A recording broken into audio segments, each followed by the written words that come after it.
सभी का स्वागत है हमारे चैनल पर। और आज हम आपको सिखाएंगे कि अगर किसी भी संख्या की घात 0 हो, किसी भी संख्या की घात अगर 0 हो तो उसका आंसर कितना होता है, उस संख्या को हम कैसे लिखते हैं। तो दोस्तों, अगर किसी संख्या पर घात 1 हो, 2 हो, 3 हो तो उसको तो हम डायरेक्ट लिख देते हैं। जैसे हमारे पास किसी संख्या की घात 2 की पावर 1 है तो हम इसको डायरेक्ट लिख देंगे कि 2 की पावर 2। ठीक है। जैसे हमारे पास की संख्या की घात 3 की पावर 2 है तो हम इसको डायरेक्ट लिख देंगे कि 3 गुणा 3। इसका मतलब क्या है कि जो संख्या होती है, जिस संख्या पर जितनी घात होती है, जैसे 3 संख्या है, 3 संख्या पर 2 घात है तो हम जितनी घात होती है उस संख्या को उतनी बार गुणा में लिख दिया जाता है। तो यहाँ पर 3 पर 2 घात है तो 3 को हमने 2 बार लिख दिया और बीच में गुणा लगा दिया। ठीक है। तो जैसे हम आगे बात करने वाले, जैसे हमारे पास ये संख्या है 4 की पावर 2 तो हम इसको वैसे लिख देंगे, 4 को 2 बार गुणा में लिख देंगे। लेकिन दोस्तों, अगर सवाल ऐसा होता है कि किसी भी संख्या की घात 0 को छोड़कर 1, 2, 3, 4 जैसी कोई भी संख्या होती है तो उसको हम गुणा में लिख देते हैं। जितनी बार घात होती है उतनी बार संख्या को हम लिख देते हैं। लेकिन अगर घात 0 हो, किसी भी संख्या की घात 0 हो तो हम इसको कैसे लिखेंगे। तो दोस्तों, जुड़े रहिए हमारे साथ। और अभी तक आपने हमारा चैनल सब्सक्राइब नहीं किया है तो प्लीज़ नीचे सब्सक्राइब कर दें, ताकि हमारा जब भी हम नया वीडियो अपलोड करें तो आपको उसका नोटिफिकेशन मिल जाए। तो दोस्तों देखिए, हम आपको बताते हैं कि अगर किसी भी संख्या की घात 0 होती है तो हम इसको कैसे हल करते हैं। ठीक है। तो दोस्तों देखिए, कभी कभी क्या करते हैं कि बहुत से स्टूडेंट क्या करते हैं कि किसी भी संख्या की घात 0 है। जैसे हमने यहाँ पे माना कि जैसे 2 की घात 0 है।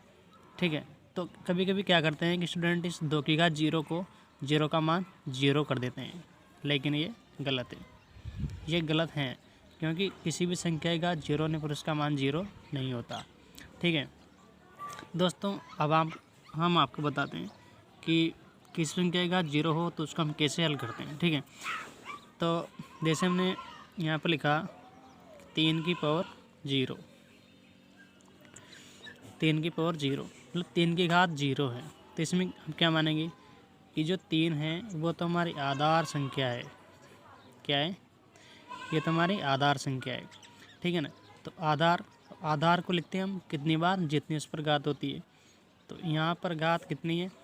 ठीक है। तो यहाँ पर घात है हमारे 0, ये हमारी घात है। तो अगर हमारे पास अगर इसकी बजाय संख्या ऐसी होती जैसे कि 3 की पावर 2 होती, ठीक है, तो इसमें घात का मान कितना है? 2, और आधार कितना है इसका? 3, ये इसका आधार है। तो आधार पर जितनी बार घात होती है आधार को उतनी बार गुणा में लिख दिया जाता है।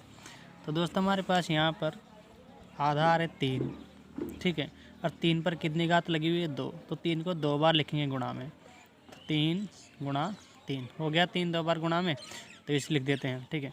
लेकिन हमारे पास 3 की घात 0 है यहाँ पे, तो हम इसको कैसे करेंगे? ठीक है। तो दोस्तों, आपको एक बात ध्यान रखनी है कि किसी भी संख्या की घात अगर 0 हो, 0 हो, ठीक है, तो किसी भी संख्या की घात 0 होने पर उसका मान हमेशा 1 होता है। जैसे हम आपको आगे बताते हैं कि ये है हमारे पास, जैसे ये वाली संख्या है, जैसे 2 और 2 की घात है 0। अब 2 की घात 0 है हमारे पास, तो जिसकी संख्या की घात 0 उसका मान हमेशा 1 होता है। जैसे 3 की पावर 0 है तो इसका मान भी 1 होगा। 20 की घात 0 इसका मान भी 1 होगा। जैसे हमारे पास 18 की पावर 0 है तो इसका मान भी 1 होगा। मतलब किसी भी संख्या की घात 0 होने पर उस संख्या का आंसर 1 होता है, उस संख्या का मान 1 होता है। ठीक है। जैसे हमने लिखा यहाँ पर कि 2 की पावर 3 प्लस 3 की पावर 0, तो ये यहाँ पर हमारे पास 2 की पावर 3 लगी हुई है। ठीक है। तो 2 गुणा में 3 बार लिखेंगे हम, क्योंकि 2 पर घात 3 लगी हुई है, इसलिए हमने 2 को 3 बार लिख दिया। प्लस अब यहाँ पर 3 की घात 0 है ना, तो 3 की घात 0 का मान हमेशा 1 होता है, तो यहाँ पर हम 1 लिखेंगे। अब इसको गुणा कर लेंगे, 2 दूने 4, 4 दूने 8 और 8 प्लस 1 जोड़ेंगे इसमें, तो ये कितना हो जाएगा 9। तो दोस्तों ऐसे करना होता है हमको। तो किसी भी संख्या की घात 0 होने पर उस संख्या का मान हमेशा 1 होता है, ये आपको ध्यान रखना है, ठीक है। और इसके अलावा जैसे हमारे पास जैसे ये इसमें लिख दिया जाता है, जैसे 25 की पावर 0, ठीक है, और -1। तो यहाँ पे क्या करना है हमको, जैसे 3 की या जैसे ऊपर थी 3 की पावर 0, तो जिस संख्या की घात 0 थी इसका मान हमेशा 1 होता है, ठीक है। तो यहाँ पे 25 की घात 0 है, तो इसका मान कितना होगा 1, और आगे माइनस का माइनस और 1 का 1, तो ये कितना हो जाएगा 0, ठीक है।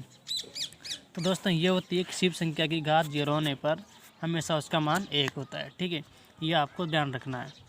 तो दोस्तों ये था आज का हमारा वीडियो, ठीक है।